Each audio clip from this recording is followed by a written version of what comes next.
Just like I told you in my last video, I wanted to do something with the lore of every region. You know, celebrating the big events of a region before we play the game. When I started listing Kanto events in my head, well, it led me to delaying the video and making this one, which you should absolutely check out if you haven't already. But when I started listing Hoenn and Galar events, well, it led me to putting this thing on my head. So hey, I'm notsoAceTrainer, and did AZ cause everything? Let's get into it.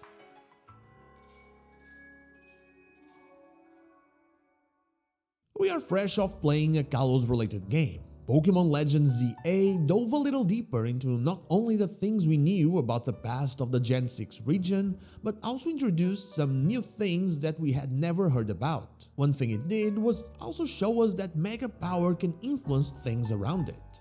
This should come as no surprise, as Mega Power is just a different manifestation of the life force of Pokémon, the same that is everywhere and in everyone.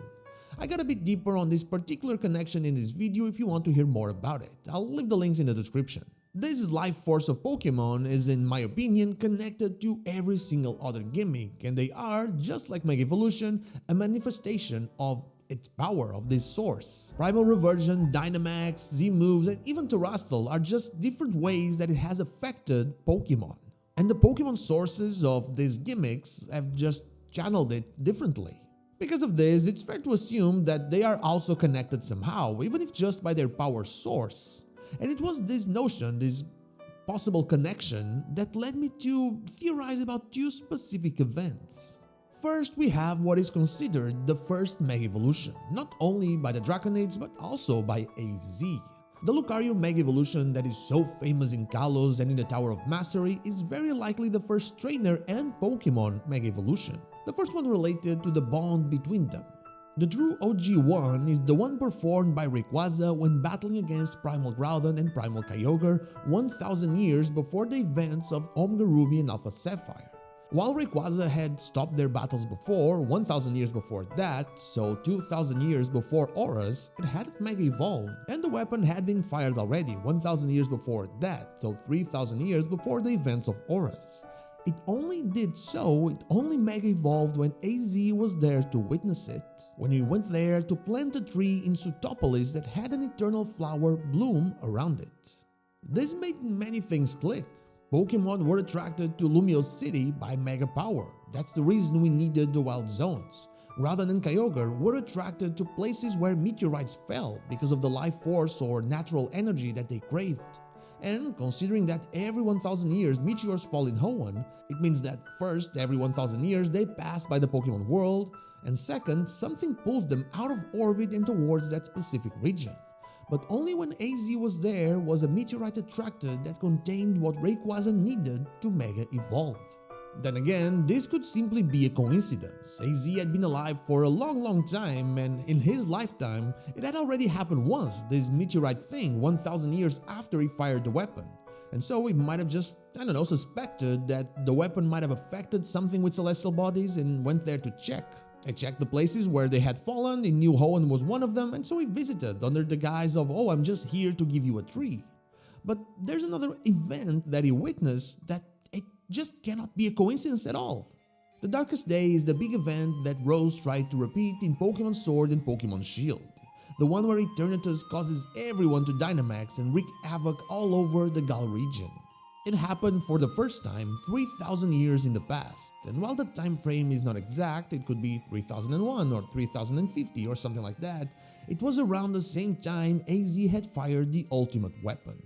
Many theories have sparked about this before Pokémon Legends ZA, and many believe that the ultimate weapon was the one that caused the Darkest Day, that Galar was the country that Kalos was at war with.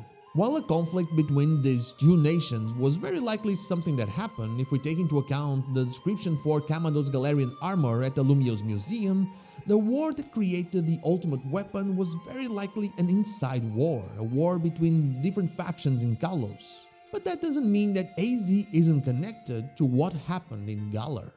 We learned from the letter he left us when he passed away that he witnessed the Darkest Day.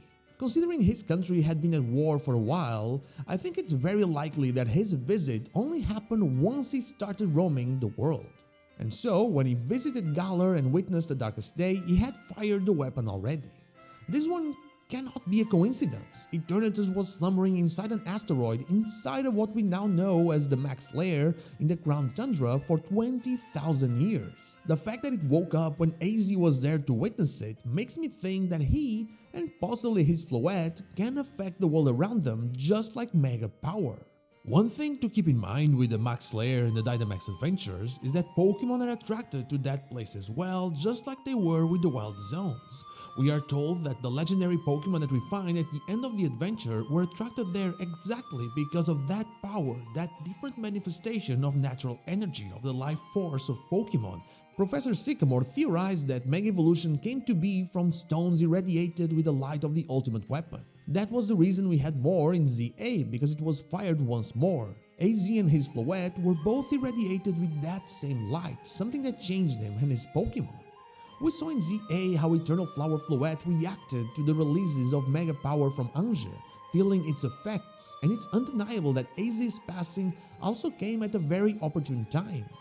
It's almost as if he was connected to that same power as well. And we also know that the Anistar Sundial can resonate with Mega Stones. All these powers are connected, they communicate somehow. It is very likely that other powers, other gimmicks also do exactly the same. They communicate as well, they resonate with these powers. We just don't have enough information at this point to know exactly how to connect them, but I have no doubt that they are indeed connected. Just like the stones, AZ and his Floette have a power emanating from them, and just like Mega Power can, so can they affect the world around them. By resonating with the already very large quantity of life force or natural energy present in Hoenn, AZ caused the meteorite containing Mega Power to be attracted to the Pokemon world, to the Hoenn region, and caused Rayquaza to Mega Evolve. And by resonating with Mega Energy, another manifestation of life force of natural energy, AZ unwillingly caused the Darkest Day to happen by awakening Eternatus. Despite my confidence in these two things, there's still one thing that is a mystery to me, and that's why he went to two places where something had fallen from space. I'm telling you, there is one big mythical up there that rivals Arceus, and one day we'll have a very cool space-related game and it will be absolutely glorious. But what about you? How do you feel about this theory? Let me know down below. And now, that is all I have for you today. Thank you so much for watching, and I'll see you all on the next one. But before I go, I want to thank my YouTube members Dash Plays, Good Old Deo, and Shun Speak, and my Twitch subscribers Zanes222, Anubis Here, the Dr. Joe, and Lazarix for going the extra mile. Thank you so much for all of your support.